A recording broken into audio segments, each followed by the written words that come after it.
जब भी और आर्टिकल्स का यूज कहाँ कहाँ है, पहले तो हमने ये देख लिया। दूसरा, जब भी सेंटेंस में सुपरलेटिव डिग्री आ गया, what is superlative degree? Superlative degree किसको बोलते हैं?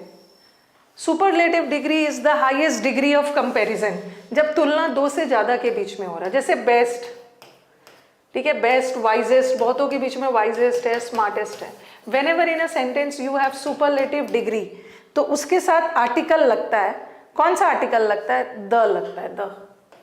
तो एग्जाम में क्या करेंगे, ही इज ऐसा लगा के दे देंगे, ही, ये सब फटाफट कर लेते, इजी है।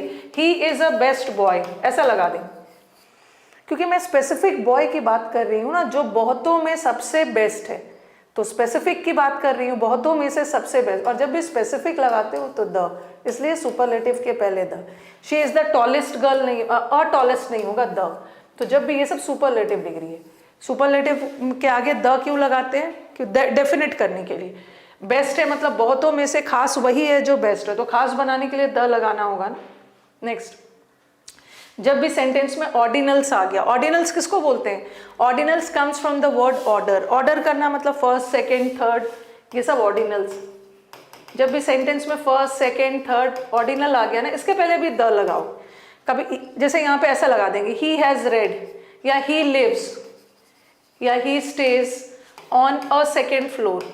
गलत है। सेकंड बताकर स्पेसिफिक कर रहे हैं, सेकंड, थर्ड बताकर हम स्पेसिफिक कर रहे हैं, और स्पेसिफिक करने के लिए हमेशा द लगाओ, द। देखो सेकंड के पहले भी द। अब आ जाओ कंपैरेटिव, यहां देखना है, यहां देखना है, ठीक है। अभी मैंने क्या लिखा? सुपरलेटिव। देखो सुपरलेटिव के पहले नेसेसरीली, सुपरलेटिव के पहले द आएगा, और ऑर्डिनल के पहले भी देखो द आ रहा। बट कंपैरेटिव के साथ खास बात क्या है कि कंपैरेटिव के साथ कभी कभी द आता भी है और कभी कभी नहीं भी आता है। अब आपके दिमाग में एक क्वेश्चन आएगा कि कैसे पता चलेगा कहाँ पे द आएगा, कहाँ पे। मैं इस द की बात नहीं कर रही हूँ, मैं कौन से द की बात कर रही हूँ? जो कंपैरेटिव वर्ड के पहले। ये कंपैरेटिव वर्ड है ना, ये भी कंपैरेटिव है, ये भी कंपैरेटिव। तो जब भी, बस याद रखो, जब भी हम कंपैरिजन दैन लगा के कर रहे हैं तो कंपैरेटिव वर्ड के पहले द नहीं आएगा। लेकिन जब भी हम कंपैरिजन ऑफ लगा के कर रहे हैं तो कंपैरेटिव वर्ड के पहले द आएगा।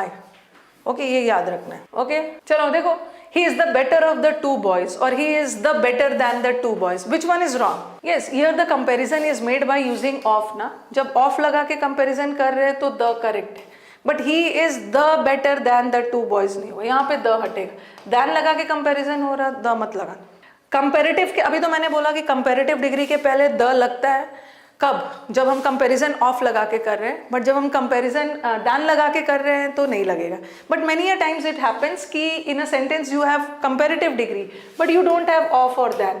Many a times we can make the comparison without using of और दैन। बगैर ऑफ और दैन का भी कंपैरिजन हम कर सकते हैं। तो उस केस में क्या होगा? चलो बताओ, उस केस में क्या है? हाँ, ये एग्जाम्स में आ जाता है। The higher you go cooler you feel. जितना ज़्यादा हाइट पे जाते हैं उतना ज़्यादा ठंड बढ़ते जाती है। तो अब आपके दिमाग में आएगा कि यहाँ तो हायर के पहले द लगा है, पैरेललिज्म करना है। यहाँ हायर, ये कंपैरेटिव डिग्री है, और यहाँ हायर के पहले द लगा है ना, तो यहाँ भी कूलर के पहले द लगा देना, द कूलर यू फील।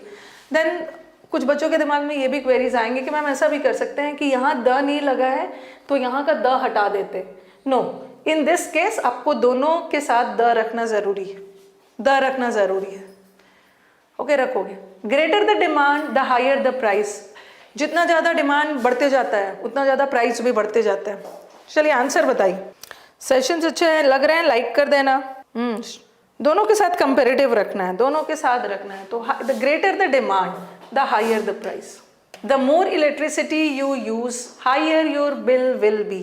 जितना ज़्यादा इलेक्ट्रिसिटी यूज करोगे उतना ही ज़्यादा आपका बिल होगा। The more the higher. यहीं तक रखती हूँ।